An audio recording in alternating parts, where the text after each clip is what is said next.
प्रश्न 1, विश्वको सबैभन्दा ठुलो टापु कुन हो?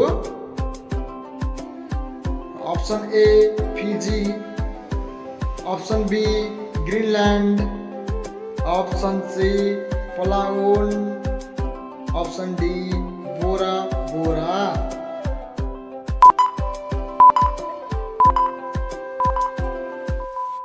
यसको सही उत्तर ऑप्शन बी ग्रीनलैंड। यसैगरी अर्को प्रश्न, एसिया महादेशको सबैभन्दा सानो देश कुन हो? Option A Bhutan, option B Pakistan, option C Nepal, option D Maldives.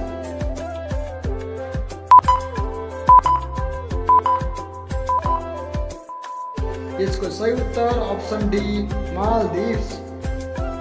यसैगरी अर्को प्रश्न, गुणकाम देवले प्रचलनमा ल्याएको मुद्रालाई के भनिन्छ? ऑप्शन ए गुणाङ्क, ऑप्शन बी मानाङ्क, option C pound, option D रुपैया।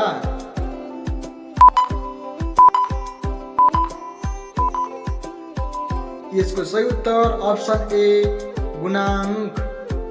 यसैगरी अर्को प्रश्न, अफगानिस्तान देशको राष्ट्रिय जनावर कुन हो?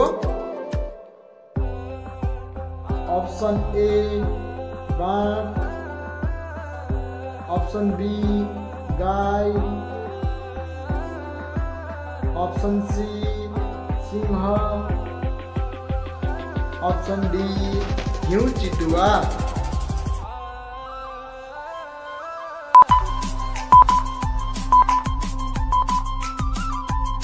इसको सही उत्तर ऑप्शन डी हिउँ चितुवा।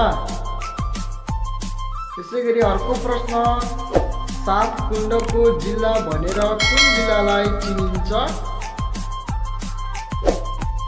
Option A Chitwan, option B Dhanusha, option C Rasuwa, option D Taplejung.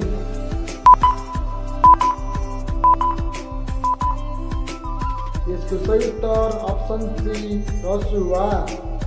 यसैगरी अर्को प्रश्न, सबैभन्दा लामो समय गर्भधारण गर्ने जीव कुन हो?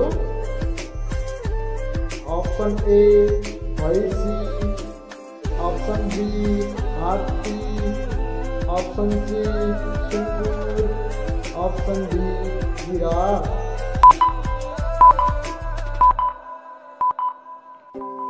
इसको सही उत्तर ऑप्शन बी हात्ती। यसैगरी अर्को प्रश्न, विश्वको सबैभन्दा कठोर कानुन भएको देश कुन हो?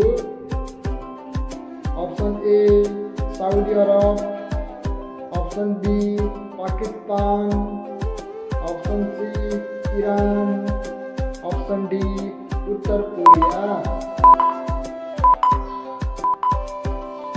यसको सही उत्तर ऑप्शन ए साउदी अरब। यसैगरी अर्को प्रश्न, लुम्बिनी प्रदेशमा कति जिल्ला रहेका छन्? ऑप्शन ए 8वटा, ऑप्शन बी 10वटा, ऑप्शन सी 12वटा, ऑप्शन डी 14वटा।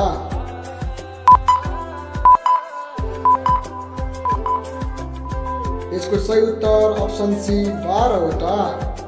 यसैगरी अर्को प्रश्न, बिजुली बल्बमा कुन ग्यास भरिएको हुन्छ?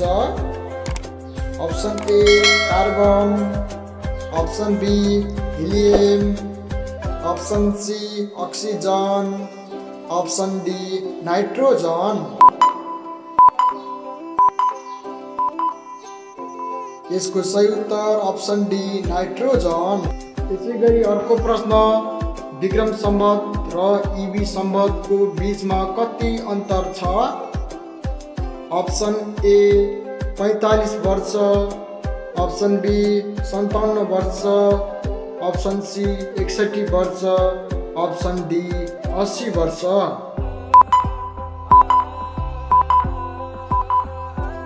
यसको सही उत्तर अप्सन बी 57 वर्ष। त्यसै गरी अर्को प्रश्न, पानीमा चल्ने जहाज बनाउने पहिलो देश कुन हो?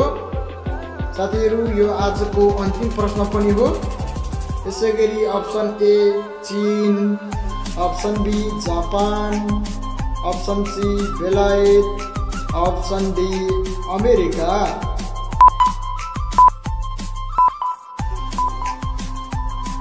तपाईँहरू यसको उत्तरलाई चाहिँ हजुरहरूले तल कमेन्ट बक्समा गएर कमेन्ट गरिदिनु होला र यस भिडियोलाई अन्तिमसम्म हेरेर साथ माया गरिदिएकोमा सबैजनालाई धेरै धेरै धन्यवाद। र यस्तै खालको रोमाञ्चक भिडियो हेर्नका लागि हाम्रो यस एके स्टडी युट्युब च्यानललाई लाइक, सब्सक्राइब र सेयर गर्न भने पक्कै नभुल्नुहोला।